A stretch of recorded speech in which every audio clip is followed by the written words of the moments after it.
everyone. It's another day in October, and it's time for another Shocktober episode. Today I'm going to be talking about a Netflix movie called Little Evil. And the synopsis is Gary, who has just married Samantha, the woman of his dreams, discovers that her 6-year-old son may be the Antichrist. The movie is written and directed by Eli Craig and stars Adam Scott and Evangeline Lilly.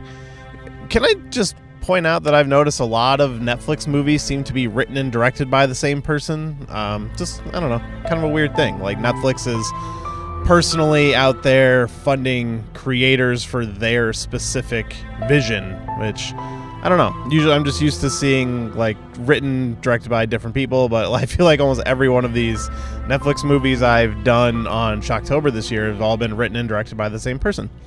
Just a fun little thought. So this movie was not very good. It was fine. It was fine. Most of the funny, so it's a horror comedy, and most of the funny bits come from a lot of the side actors. Like, you got Donald Faison and Chris D'Elia and like a number of other like comedic actors filling out the side roles, and all of them are pretty funny for the most part. There's honestly not a ton to say about the movie because, first of all, you got Adam Scott, who I think is a very funny person, and he's like one of those people I always like watching what he does. But he's here just kind of playing the straight man. You know, he's the hero of the movie, and I can't think of one moment in particular from him that made me laugh, which I don't think is his fault. I just think the script is not written with a lot of jokes, and a lot of the jokes that are there are just kind of lowbrow, and the movie's kind of ugly. Definitely not filmed with, like, I don't know. It's just one of those movies where it just looks kind of like grainy and dirty. Overall, I was a little disappointed. I didn't really expect much going in, and it kind of was lower than my expectations. And I keep finding myself pausing in this video just because, like, podcast, because I'm just not sure what to say about the movie.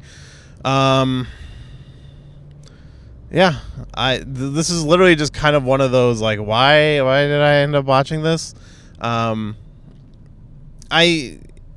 the whole plot is there's like an apocalypse looming. Adam Scott's like a real estate guy, and the movie opens up with him selling a not a church, what do they call it? Like an institution of some kind, but basically a church, to some big, tall, creepy guy, and very clearly, like, this is something that's going to come back around, and it definitely does. And then the first half of the movie is basically just kind of like Omen parodies. Clearly the kid is supposed to be like Damien, and I think they might have even named him Damien in the movie. I honestly can't remember. And, he doesn't really talk very much. He speaks through like a goat puppet, and just very clearly evil stuff going on with this kid. And Adam Scott's best friend is this large woman who is a gay woman, and that they're just playing it off like she's a dude, and that's supposed to be funny, but it's not, because the whole joke is like, oh, this woman is one of the guys, and there's just nothing funny about it. There's no joke. Like, a joke has a setup and a punchline, and the whole thing is like, oh, look at this crazy shit she says because this is how guys talk, and she's a woman. Isn't that crazy?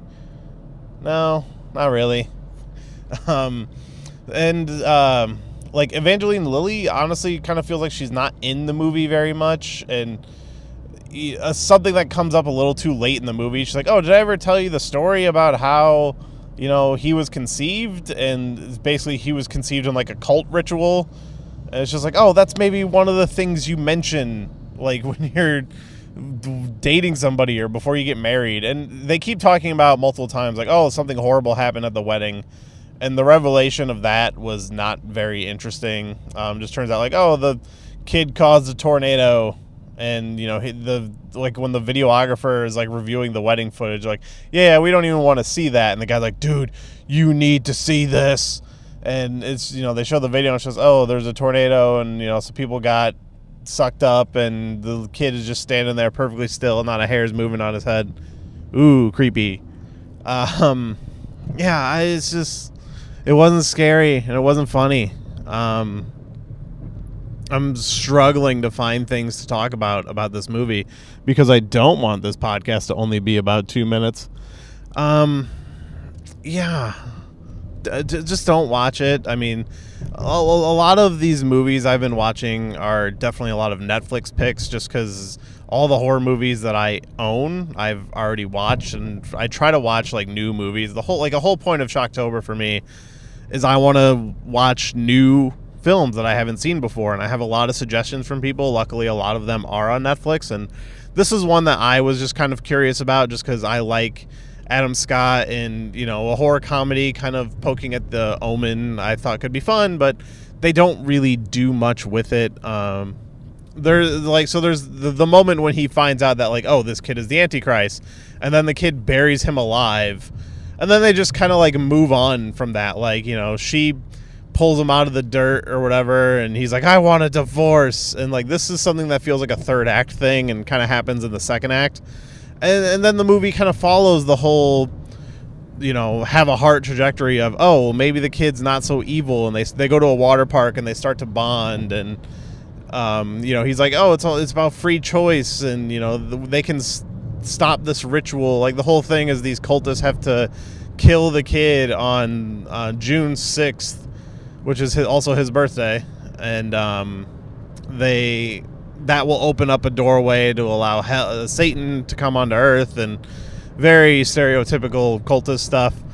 And so the whole thing is like, oh, he's not really like an evil kid, but he's kind of this doorway. So if they can prevent this, then he'll be a normal kid. And I honestly expected some hint at the end that even though they stop the doorway, spoiler alert, they fucking stop the doorway, and that there'd be some kind of thing at the end, some teaser, be like, oh, nope, he's still evil, he's still possessed, and that never comes. So it's a pretty straightforward movie that kind of plays it safe while just not being very funny. And I guess that's all I can really shove out about this movie. But yeah, maybe don't see Little Evil. Not that good. So about Shocktober, I know I missed a day here, so I'm going to catch up on that day, just because I was busy editing the episode that went up today, the interview with Elle Lamont. Be sure to go check that out. It was a really great interview. A lot of fun to talk to her. And be sure to watch the trailer for Alita Battle Angel, which I am very excited for.